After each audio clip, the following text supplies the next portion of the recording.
This is Democracy Now!, democracynow.org, The War and Peace Report. I'm Amy Goodman. This week, the Pulitzer Prize-winning podcast Suave is back. It's starting its second season, following up on the story of the release of former juvenile lifer David Luis Suave Gonzalez from prison. Since Season 1, Suave has started a relationship and a career, and Season 2 looks at how his freedom is complicated by the long shadow of prison. This is the trailer. Suave, so this is the first time that you've been back in this studio. How are you feeling? Let's get it done. It's been 7 years since David Luis Suave Gonzalez was released from prison after being sentenced to serve life without parole as a teenager. We're driving away. Yes. Suave, we're driving away from greater pain. And it was his unexpected friendship with journalist Hinojosa that brought this story to a national spotlight. Luis Suave Gonzalez is working hard to give back. Do you like it when people call you Mr. Pulitzer? Listen, I ain't gonna lie. That plays in my Eagles. But not everything is what it seems. Being free is not what everybody think it is. It's really not. Everybody hype it up like, oh, your pains and misery are gone. That's bull, man. My miseries and pains are just starting. Because life on the outside means a whole new set of problems. From dealing with lifetime parole. I can't drink. I cannot smoke a little bit of weed. I can't travel. And I'm like, damn, here, everybody here got a gun. And I'm like, I gotta get out of here.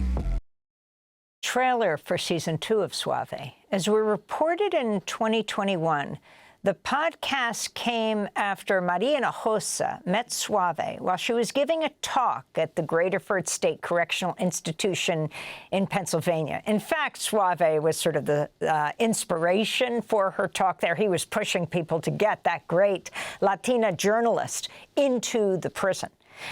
They stayed in touch after they met through letters, visits, and phone calls that Maria recorded. Season 1 included dramatic exchanges like this one when the Supreme Court ruled it's unconstitutional to impose mandatory sentences of life without parole on juveniles.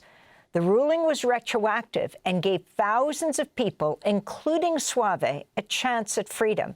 This is a clip of the call. This is Suave's call to Maria to announce the good news. Thank you for using Securus.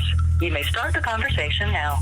Hello. Hello, Maria. How you doing this morning? Suave, it is Friday, June 9th at 10:44 in the morning. What's going on? I thought we were going to talk at 2. What happened?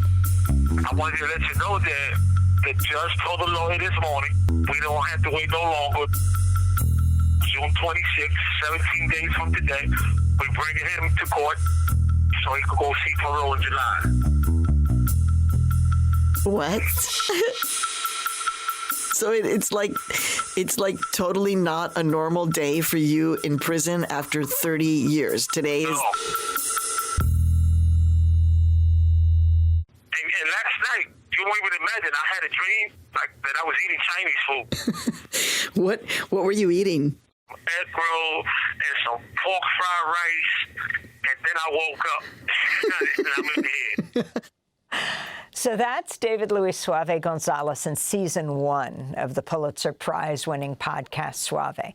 I mean, it's more than being in a podcast, that incredible moment when he learns after 31 years he could be free. As Season 2 begins this week, and Suave is now an artist and author of a new book just out, titled From Prison to the Pulitzer Prizes. He's joining us in our studio for more, along with Maria Hinojosa, co-executive producer of Suave, founder of Futuro Media, host of Latino USA. We welcome you both back to Democracy Now! It's great to have you with us. Congratulations on the Pulitzer Prize once again, the 2022 Pulitzer Prize. Suave, in Season 1, I mean, this fact that we're following you for decades in prison, and then you're free. but it hasn't been so easy. Talk about what freedom means to you. Freedom means to me being off parole. Currently, I'm on parole for the rest of my life. And that's not freedom. That's reporting to somebody my move are being monitored by the DOC. That's not freedom. A lot of people think you home, you got a good job, you got good friends. Yes, but I'm not really free. You know, there was this thing that Maria used to tell me when I was in prison. You're in the big prison and the little prison. I was in the little prison when I was inside because I expected to have all my phone calls monitored. I expected to have every move monitored, but I come home, I wasn't expecting this. I wasn't expecting to report to somebody, I need to go across city lines, can I go? I need to go shopping this place, can I go? I need to travel, can I go? And if they feel like they don't want to give you permission, they can say no. You know, so that's not freedom. To me, freedom means totally free, being able to do what I want to do in life. If I want to drink, being able to have a beer if I want to have a beer, being able to smoke a joint if I want to smoke a joint, even though I don't. But if I want to, I can't, because I could get violated and get put back in prison. If somebody make a false phone call and say, well, he looked at me wrong, I feel threat, I could go back to prison. That's not freedom. When the United States Supreme Court said that it was unconstitutional to keep a juvenile in prison for life, then it should be unconstitutional to keep that same juvenile on parole for life. I want to go to another aspect of being out of prison, to a clip from season 2 with Suave, exploring how to build friendships after being incarcerated for over 3 decades. After years trying to decipher their relationship, pen pals, interviewer, interviewee, creative collaborators, Maria and Suave have been saying the F word openly now: friendship. Although, what does it actually mean?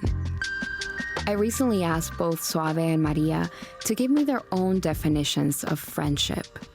Friends are basically someone who you would be prepared to take a bullet for. A friend is somebody who you have deep communication with on multiple layers of your life, and where there is deep love and respect. First of all, I can't describe it because I don't know what friendship is.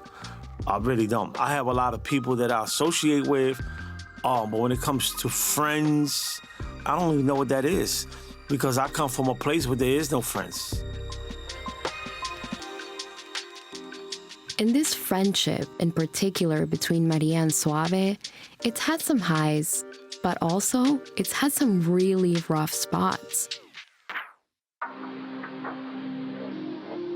I wasn't thinking Maria, hold on. Let me talk, Maria, because I don't think I need to finish. Hold on. If you want to go there, you want to know what?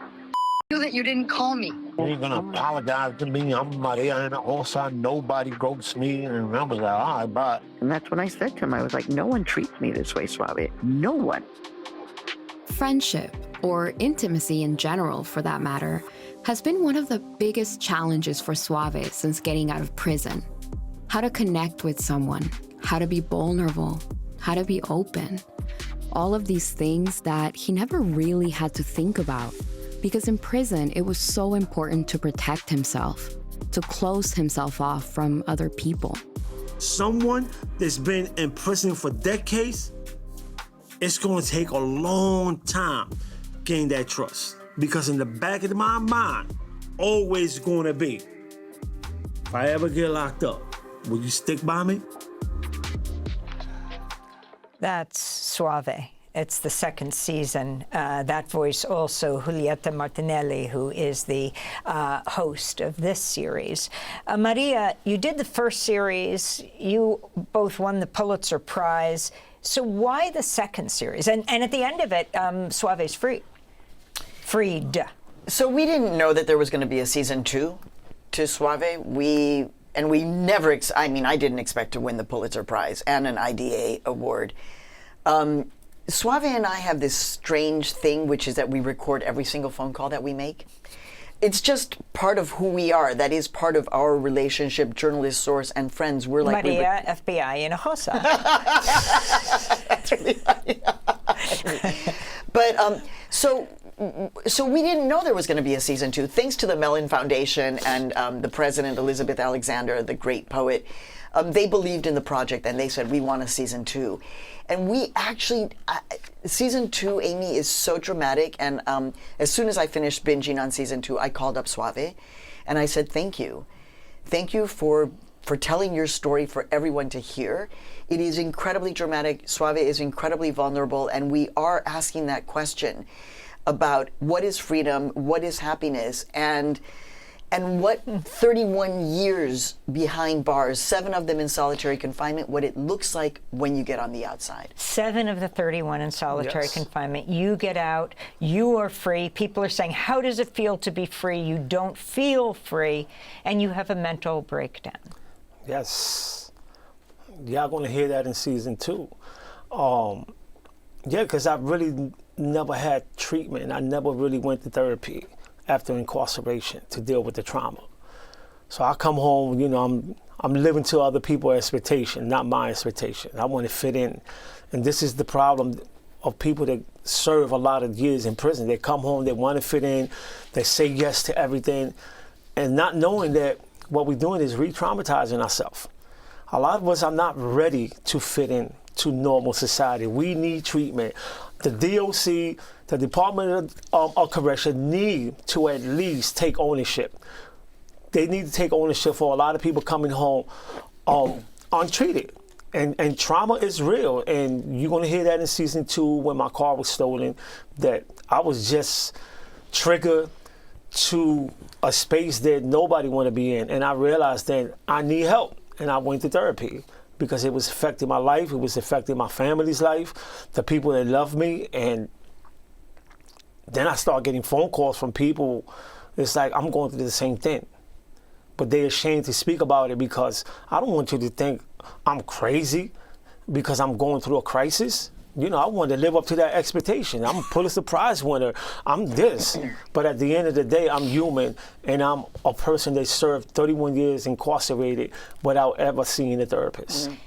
And we're going to do part 2 and post online at democracynow.org. We're also going to do an interview in Spanish, where you can go to our Spanish website, link to it at democracynow.org. David Luis Suave Gonzalez, subject and co-executive producer of the Pulitzer Prize-winning podcast Suave. His new book, From Prison to the Pulitzer Prizes, and the Pulitzer Prize-winning producer and journalist Maria Hinojosa.